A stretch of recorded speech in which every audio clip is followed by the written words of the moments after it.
abonne-toi à MySports. Et surtout de permettre à son entraîneur d'y aller de changement. Et c'est Malgin là qui prend de la vitesse avec Sopa. C'est le but! Dennis Malgin qui ouvre la marque, c'est 1-0. On est à mi-chemin en deuxième période. Ouais, on crée un revirement à la ligne bleue et puis il a surpris Hansen qui juste auparavant avait failli commettre une pénalité pour interférence.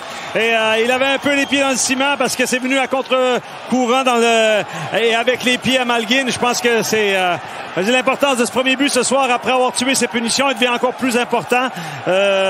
Et ça électrise un petit peu l'ambiance ici, mais on voit ici la rondelle qui va être perdue à la ligne bleue et puis intelligemment redonnée directement par Sopa, si je ne me trompe pas. Il l'a redonné tout de suite à Malgin et puis Malgin n'a pas hésité, est allé battre assez facilement, je dirais, parce que du côté de son gant, ça doit être quand même le côté qui protège le mieux. Et ça libère. Qui va finalement être intercepté par Hansen. Et là, c'est Kovar pour Simeon. C'est le but! Et c'est l'égalisation 1-1. Dario Simeon avec 2 minutes à faire à cette deuxième période. Et là, Zug est rentré avec beaucoup de vitesse et ça a pris un peu à contre-pied Zurich. Oui, c'est ce qui arrive souvent dans le jeu de transition dans la zone neutre, le 1-2-2. Si on le bat en faisant une bonne passe à l'extérieur, le jeu de Hansen, il est incroyable sur la sortie de zone parce qu'on pense tous qu'il va remettre à Kovar, mais non, il donne au mur le long de la bande qui fait dévier le puck à Kovar, qui crée un 2 contre 1. On part de rien du tout contre une équipe qui est en attente en zone neutre et on s'offre un 2 contre 1. On va voir ici Hansen qui attend et puis il va chercher le joueur le long de la bande. Non pas Kovar qui lui après reçoit cette petite déviation et donne à Simeon en mouvement. Il faut une passe parfaite. Déjà ici, il faut une passe parfaite d'Herzog et puis ensuite il faut une autre passe parfaite à Simeon pour battre le gardien de but de vitesse. Et c'est mérité, même si Zug était un petit peu dans le descendant maintenant, c'est mérité sur l'allure du match, l'ensemble du match. Ouais, sur l'ensemble du match, Zug qui a obtenu les meilleures occasions de marquer. Là, on voyait un Zurich qui se réveillait dans cette deuxième moitié là, de... Kovar tente de couper devant. Simeon le but! Dario Simeon qui donne les devants à Zug en infériorité numérique. Et là, quel travail de Kovar sur toute la séquence. Il a très bien travaillé avec Herzog. Et c'est Simeon qui, encore une fois, va en profiter et marquer. Ouais, ça a commencé sur le travail d'Herzog qui a neutralisé l'entrée de Malgin. Et ont été se battre sur un jeu sur la vitesse à l'extérieur. Et puis, ça a permis après à Kovar de revenir mettre la pression. Même lui aurait pu prendre un shoot. Il a préféré contrôler et redonner le puck en arrière. Et là, ici, il a continué à mettre la pression intelligemment. Et du côté de Zurich, on n'essayait pas de jouer avec plus d'énergie. On essayait de récupérer un peu. On est quand même un peu dans le rouge avec ces 11 attaquants. Et là, ces 2 powerplays qui sont back-to-back, qui arrivent pas à installer ou à... Et là, on a tout le monde qui regarde la rondelle. Et puis, Simeon redevient le marqueur qu'il était la saison passée.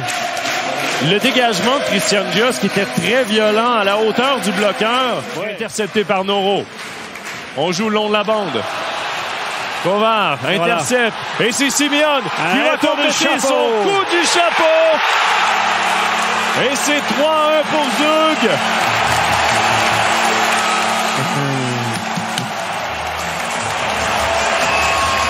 Et voilà.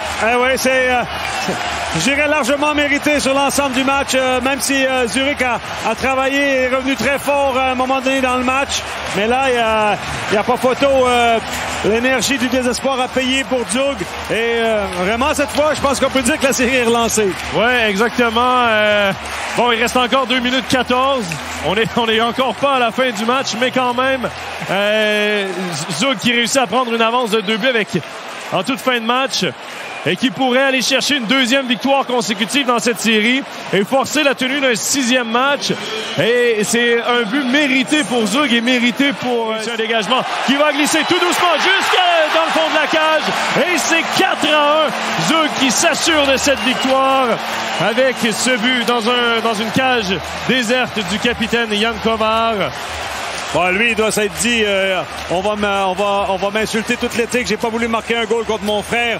Je vais en profiter maintenant que la cage est vide. Alors, un autre score de 4-1 qui va bien sûr sceller le match. et sûrement poser des interrogations dans la tête des Uriquois. Les Uriquois, eux, ont le vent dans le dos maintenant et ça promet pour le dernier match. C'est Baltisberger qui tente de sauter sur la rondelle, mais c'est Jan Kovar qui réussit un dégagement, qui va glisser tout doucement jusqu'à dans le fond de la cage.